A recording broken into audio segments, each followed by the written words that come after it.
There's a very specific silence that happens right after your doctor says those confirming words. Not a quiet room silence.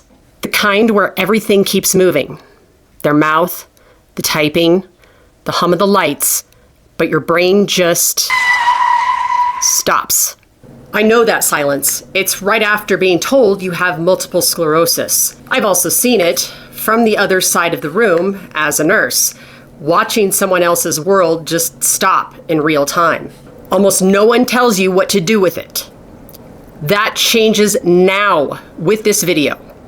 Today we'll cover what you're going through physically and mentally, coping techniques for survival, and finally getting you to the place of more understanding and what's going on so that you also have more control of your overall health. Stay with me.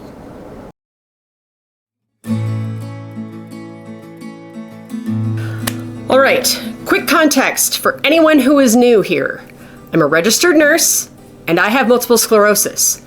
That combination, the nursing brain and the patient experience, is exactly why this channel exists. Because when I was diagnosed, I already had the clinical knowledge. I understood what demyelination meant, and I could read an MRI report, for the most part. I knew the medications by name, and I was still completely lost. And that's because there is a massive difference between the clinical facts of MS and what it actually looks like to survive the first 30 days after you hear those words. Nobody bridges that gap. So that's what we're going to do today. This is going to be your 30-day roadmap. Not a pamphlet from a waiting room, not a Google search at midnight, a real framework from someone who has studied this disease, lives with it, and who has walked patients through it. I'm breaking these 30 days into 4 weeks because each week has a completely different job. Week 1 is about surviving. Week 2 is about understanding. Week 3 is about deciding. And week 4 is about building. Let's get into it. Before we get to the action steps, I need to say something important. If your brain feels like it's underwater right now, or if you've read the same sentence 3 times and still don't know what it said, or if you're completely toggling between completely numb and absolutely terrified, that is not weakness. That is neuroscience. When your brain receives threat level information, and a serious diagnosis obviously qualifies for that, your amygdala, which is your brain's emotional alarm system, fires a stress response. Your cortisol level spikes. And your prefrontal cortex, the part responsible for planning, organizing, and rational decision making, that all goes offline. Which is exactly why you can barely remember what your neurologist had just said at that appointment. It's not because you weren't paying attention. It's because your brain was in survival mode, and you don't get to override that by trying harder. So hear this clearly. You do not need to have everything figured out right now. What you need is a sequence. You need a little structure. A do this, then this, that doesn't require your brain to be at full capacity. And this is what I'm giving you.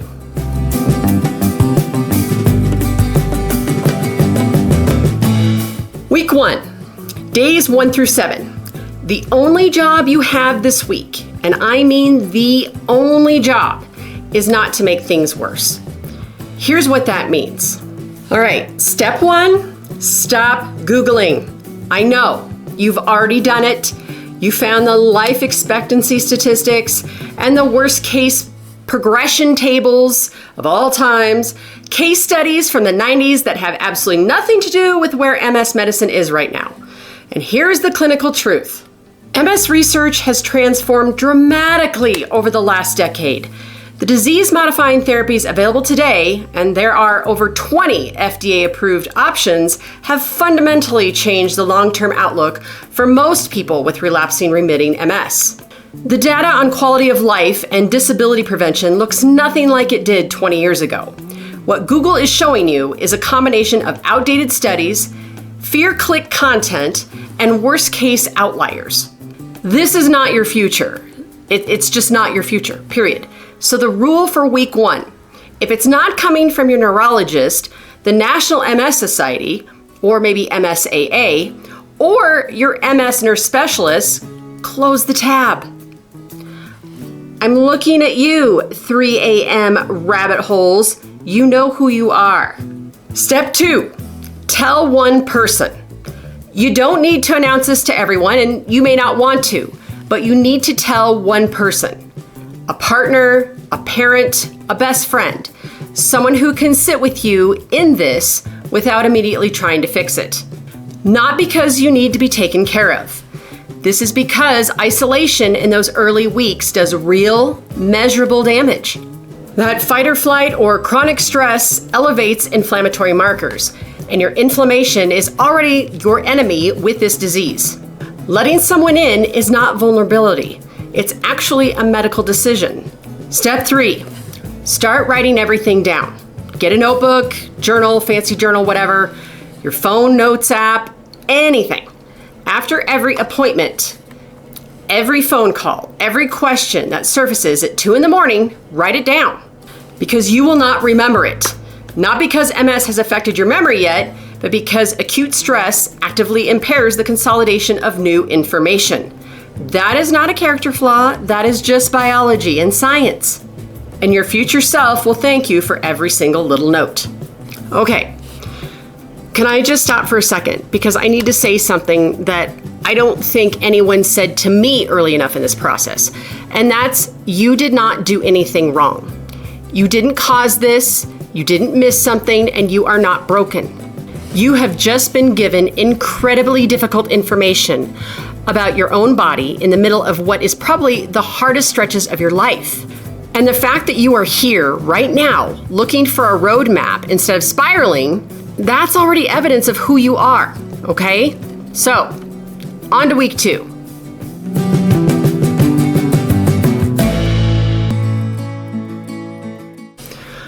Okay, so second part. By day 8, the acute shock starts to settle just slightly, and your brain is coming back online a little, and that is when the questions start arriving.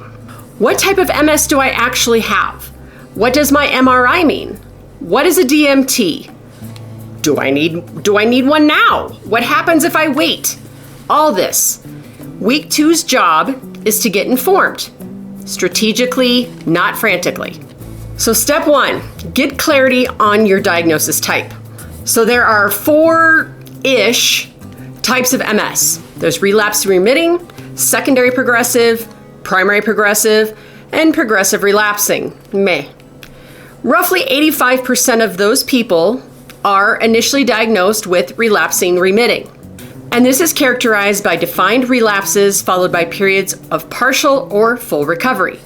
Your type shapes everything about what comes next.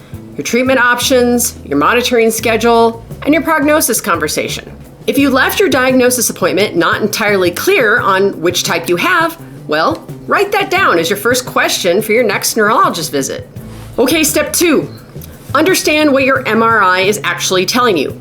Obviously, your neurologist is going to help you with this one too, but your MRI is not just a picture. It's a map of where your inflammation has occurred in your central nervous system. And here's something that surprises most people, and I've said this in other videos. The number of lesions on your MRI does not directly determine how you feel or how you'll progress. Location of the lesions matters far more than count.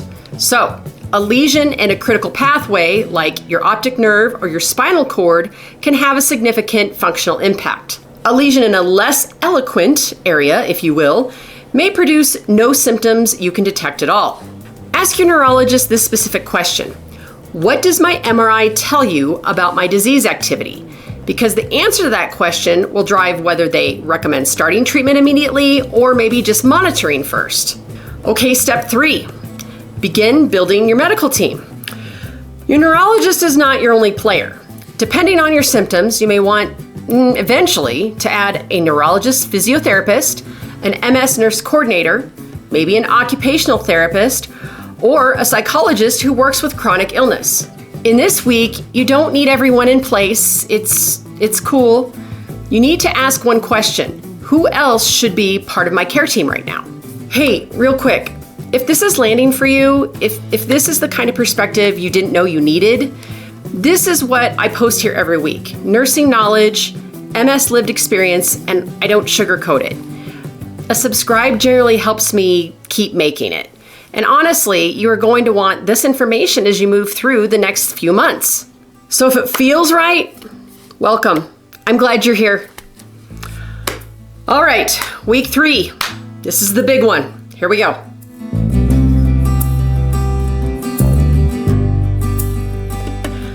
By days 15 through 21, you will likely be facing your first truly significant decision, and that is whether to start a disease-modifying therapy or DMT, and if so, which one. So I want to acknowledge something before we go any further here. This is probably the most overwhelming part of your entire 30-day period, because you're being asked to make a complex, long-term medical decision while you're still processing the diagnosis itself. So let's break this down clearly. Step 1, understand the stakes of timing without panicking. Here's what the clinical evidence tells us. Early treatment in the active relapsing stages of MS has been shown to meaningfully reduce relapse rates, slow the accumulation of disability, and preserve neurological function over time. Early is always better than late. That said, you are not going to lose years of function by taking 2 or 3 intentional weeks to understand your options before you decide. The goal here is informed urgency. It's balance. Informed urgency, not panic, but then not indefinite delay. You want intentional movement forward. Step 2. Ask your neurologist these specific questions. Write these down. Based on my MRI and my type of MS, what is my disease activity level? Then, what are your top 2 or 3 DMT recommendations for me and why those specifically? Next, what does monitoring look like with each one? And what happens if I start a medication and then I want to change it later? And if you feel like your neurologist is rushing you or not fully explaining their reasoning, you are allowed to ask for more time. You are allowed to get a second opinion. I know that can feel uncomfortable, but I'm going to say this very directly from both sides of the desk. Doctors make their best clinical recommendation with the information and time they have. They are not omniscient. Their recommendation is a starting point for conversation, not a verdict. You are an active participant in your own medical care. And if that dynamic isn't working for you, well then, it's worth seeking a different team. Step 3, know that clinical trials exist. Yes, they do. This is something most people never hear in the first 30 days. And you may not if you're not working in more of a teaching type hospital. But if you are interested in contributing to the MS research, or if you want access to emerging treatments, ask your neurologist whether any of the clinical trials are relevant to your case. There is a website, and I'll post it, of course, clinicaltrials.gov, and that is publicly searchable. You don't have to join anything, nothing serious, but you deserve to know that it's an option.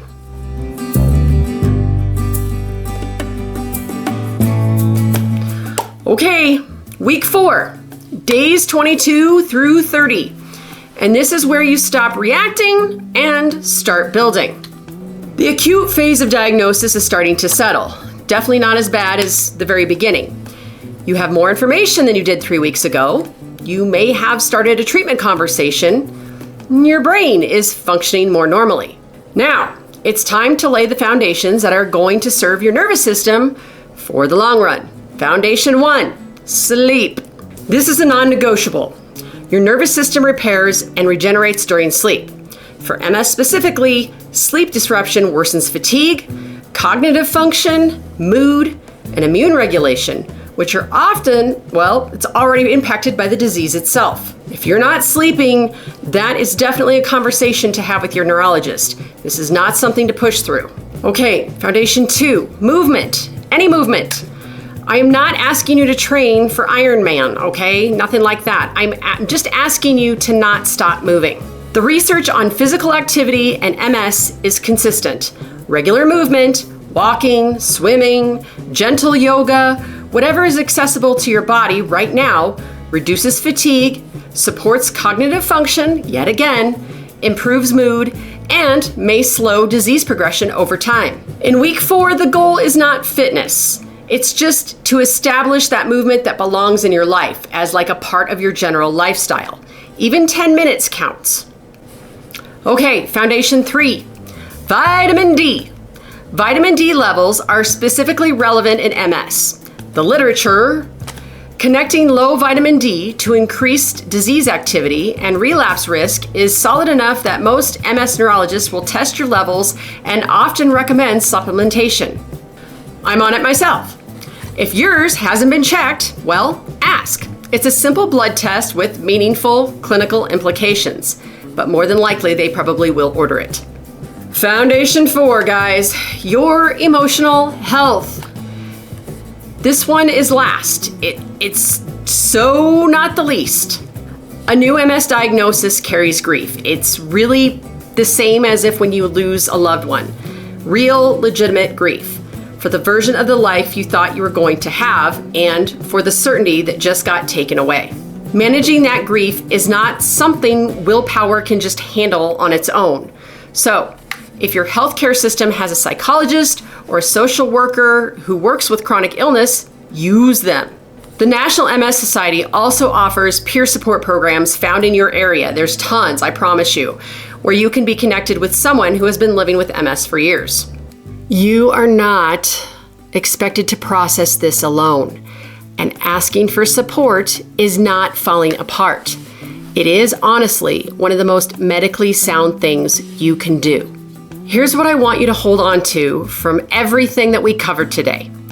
The first 30 days are not about having it all figured out. Rome wasn't built in a day, neither were the pyramids.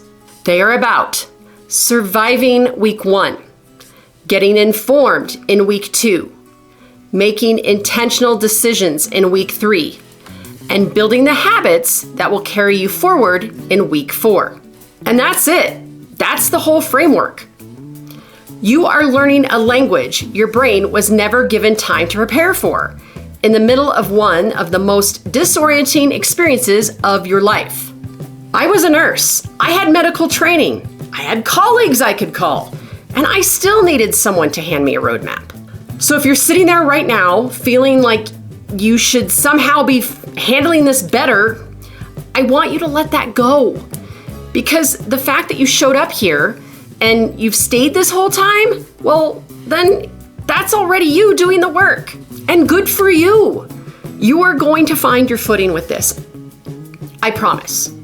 Okay, before you close this video, I want you to do one thing. In the comments below, tell me what day you're on. Maybe you're on day 3, 11, day 28, maybe you're a veteran, welcome, and you're on day 749. Wherever you are right now, just let me know. And if you feel comfortable sharing, what is your biggest question at this very moment? Because I read every single one. I mean, honestly, as we all know on YouTube, the best topics come from those very comments of what people leave. You are not alone in this, not even a little bit. Like this video if it helped you, subscribe if you want to stay, and I will see you in the next one.